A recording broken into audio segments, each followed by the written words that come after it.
Let me tell you something about faith. Faith doesn't ignore feelings. It just refuses to be controlled by them. Feelings fluctuate, but faith remains firm. Feelings are temporary. Truth is eternal. You might not feel forgiven, but the word says you are. You might not feel strong, but scripture says be strong in the Lord. You might not feel loved, but Romans 8:38 says nothing can separate you from the love of God. Your faith must be stronger and louder than your emotions. That's why we speak the word over ourselves. When fear says, you can't, faith replies, I can do all things through Christ. When doubt says, this will never work, faith says, with God, all things are possible. The enemy loves to manipulate emotions. He'll use what you feel to make you forget what you know. What?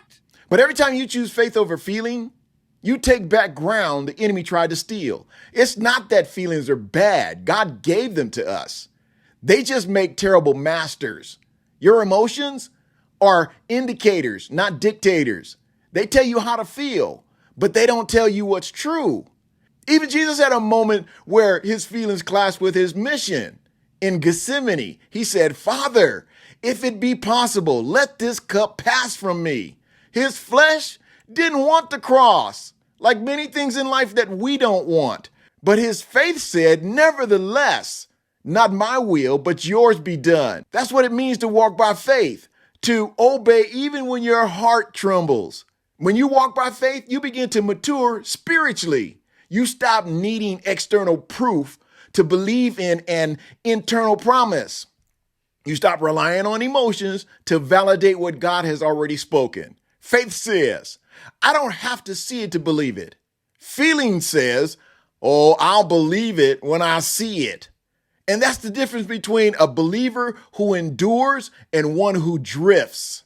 Sometimes God will allow your emotions to dry up so your dependence shifts from feeling his presence to trusting his promise. That's when your faith deepens, because faith doesn't grow in the easy days. It grows in the days where you have to remind yourself, God is still good, even when I don't feel good. So you might have to ask yourself, have I been letting my feelings lead my faith? You need to take one promise from scripture that contradicts your current emotions and declare it over your life until it becomes louder than what you feel.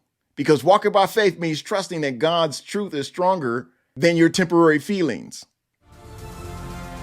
Hey, before I go, be sure to look down in the description for the link of where you can find many of the books that I've written and created just for you.